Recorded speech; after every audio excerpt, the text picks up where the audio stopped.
lost hope. Then suddenly, that entrance, so spectacular.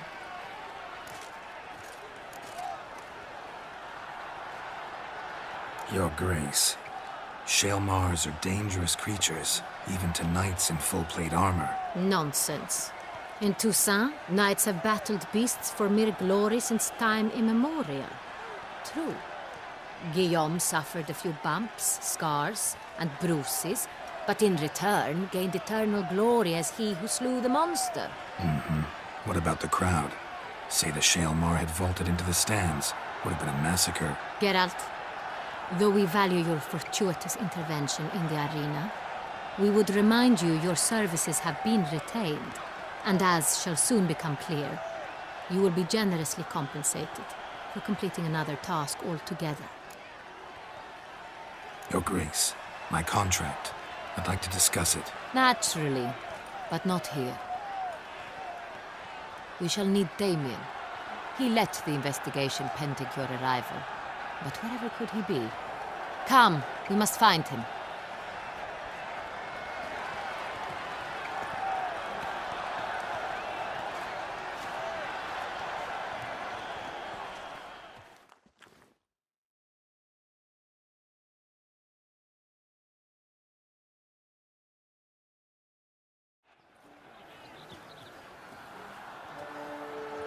Tell us, have you come alone?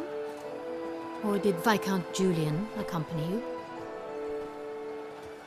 Wish to see Dandelion, Your Grace? Yes. I mean, no. Yes.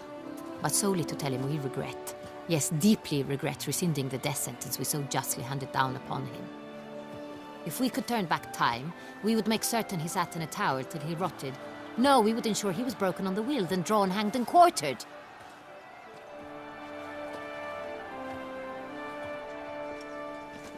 Ah, the very man we would entrust with these tasks. Damien de la Tour, captain of my personal guard. Your Grace, Witcher. Greetings.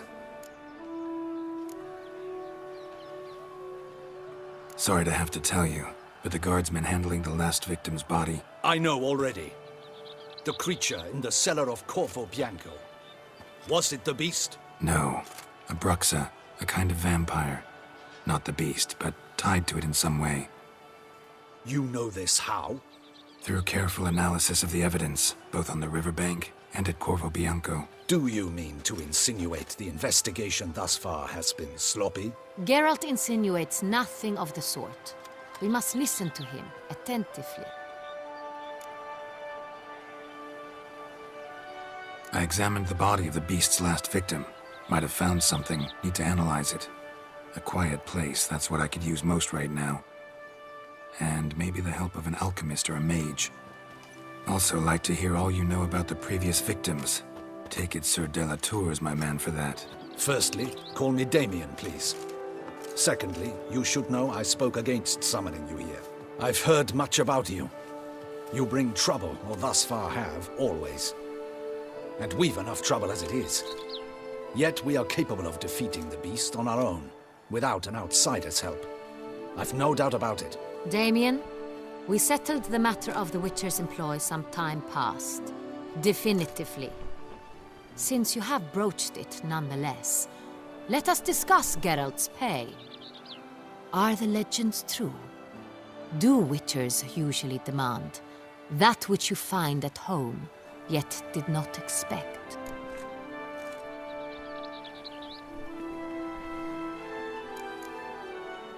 Not quite, Your Grace. Law of surprise, it's something we invoke at times, but rarely. Usually we just take gold. Disappointing. This law sounds rather romantic. On the other hand, on returning to the palace, we would likely find impatient petitioners or a set of sample fabrics for a new dress. Poor rewards, both. I fear you'd not have much use for any of the surprises we are likely to come upon. Thus, we've decided you shall receive the deed to a vineyard, Corvo Bianco, and a sum of coin. You will doubtless consider this adequate. Title to the vineyard shall be given to you at once. Surely you'll need lodgings while you hunt. The coin, however, will be yours only once you have slain the beast. Lovely, generous gesture, Your Grace. But Corvo Bianco, isn't it the Duchy's temporary morgue? Is it now? The Chancellery's bungled things again, we fear. Not to be left unsupervised for one instant. Yet, in its mood, a morgue should present minimal problems to a witcher. What's more, nothing enhances a wine's reputation better than a grim legend. Thank you, Your Grace. I accept the contract, of course. But as I said before, I'll need some information. How'd it start? Who was the first victim? Crespi was the first to die. He was famed once for his many glorious tournament victories. Then he grew old, hung up his sword, and took to winemaking. Crespi was not loved by the wine merchants. He was ruthless in business and thought to cheat many a time. He asked us for a dispensation from all court ceremonies. We did not grant it. We could not. Once you've taken the oath of a knight, you remain a knight till death. How'd he die? Where'd they find the body? Quite unusual, the circumstance. He was at a feast when suddenly one of his fellow feastgoers noticed he was missing. The town watch found him an hour later, on his hands and knees, propped against the town pillory, his sword hanging from his neck. He had died of wounds inflicted with claws, not a weapon. Blows of great force. So he died suddenly, but the body was on its knees, meaning someone posed it. So it seems. Second murder. Tell me what you know. In the city there are certain nooks. No one reasonable ventures there after dark. Ramon Dulac's corpse was found in one such place. With the first murder, terror gripped the city. Its inhabitants grew wary, kept to safe areas. Consequently, news of the second victim came to us from a group of concerned cut-purses. Criminals fear the beast? Telling in a way. Take it you've excluded the possibility that Ramon died at the hands of these bandits. Do you believe me an amateur? Not hands, but claws killed Ramon Dulac. The wound was deep, clean. His body was found in a gutter, dressed in nightshirt and cap, a pillow placed under his head, and his sword replaced by a bed warmer. Ramon Dulac, a knight who but a dozen years past was an advisor to our father, the Duke. Someone went to a lot of trouble to make him look ridiculous. Maybe revenge was the motive. It's not out of the question.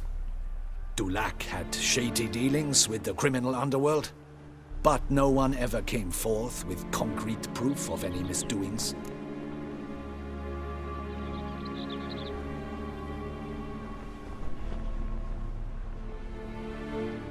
So, first two victims were knights, best years behind them. The same could be said of the third. Sir Delacroix was wont to claim that in modern times knights face new challenges, enterprise being the latest addition to the chivalric virtues. He made a veritable fortune in the grain trade. Palmerin even nicknamed him Sir de la Stinchi. Found a coin pouch on his body. Contained florins dating from various times, hailing from different provinces of the Empire. Delacroix loved coin, true, but had no patience for numismatics. Lots of similarities between the victims.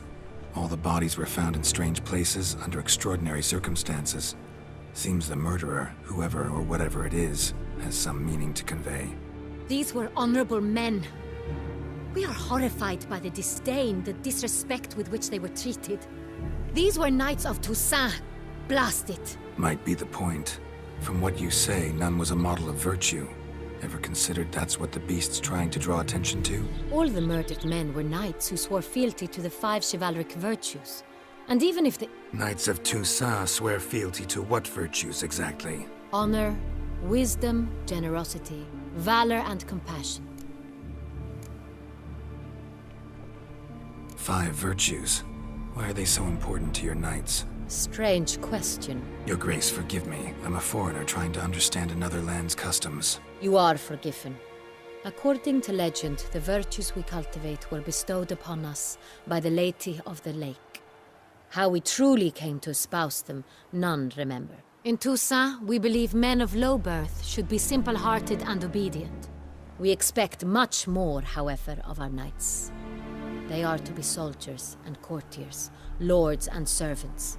Thus, the need for clear moral guidelines. At the time of his dubbing, a knight vows to demonstrate throughout his life honor, wisdom, generosity, valor, and compassion. Beast seems to be pointing up moral decay, denouncing it. Victims were all humiliated. Might have been murdered to emphasize their lack of specific chivalric virtues. Honor compromised by the pillory. Wisdom by ridicule. Generosity by a coin pouch shoved down a throat. It seems to fit, true, though not perfectly. Can't discount the theory if it's on the lips of everyone in town. Say our reasoning's right. Next murder will be just as showy and denounce the victim's lack of the fourth virtue, valor. We can also assume that victim will be an elder knight. Let's think. At the moment, all the knights are either at the tourney grounds or in the palace gardens. Our annual hare hunt shall begin there shortly. Have you heard of the custom? Milton mentioned something. Seemed excited to prance around in a bunny costume. Not sure why. Hang on. Strange circumstances. A knight advanced in years. The famed cowardice of rabbits. Could it be that simple? Is Milton de Peyrac Peyren the next victim? Milton also knew Delacroix. Told me so down by the river. Damien! To miss something so obvious. De Peyrac Peyren, Crespi, Delacroix, and Delac formed a knightly team. It was years ago, but... They were a team? They were close friends, tightly knit, and as such earned the trust of our father, the Duke. We often witnessed him turn to them with delicate matters. Later, their paths diverged. Unlikely to be a coincidence.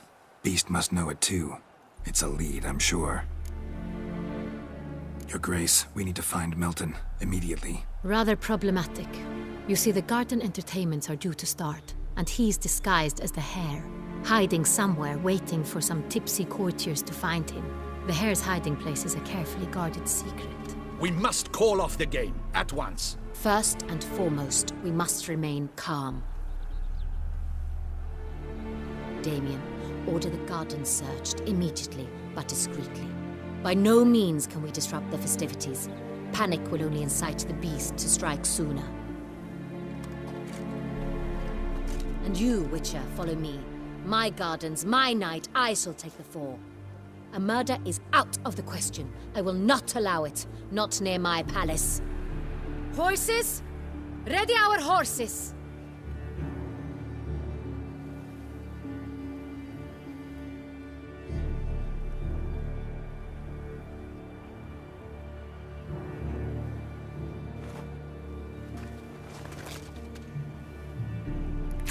Your Grace!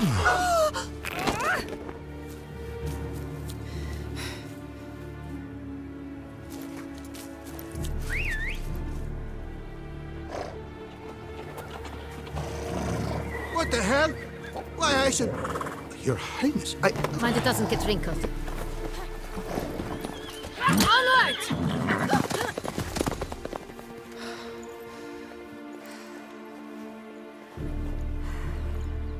Hey!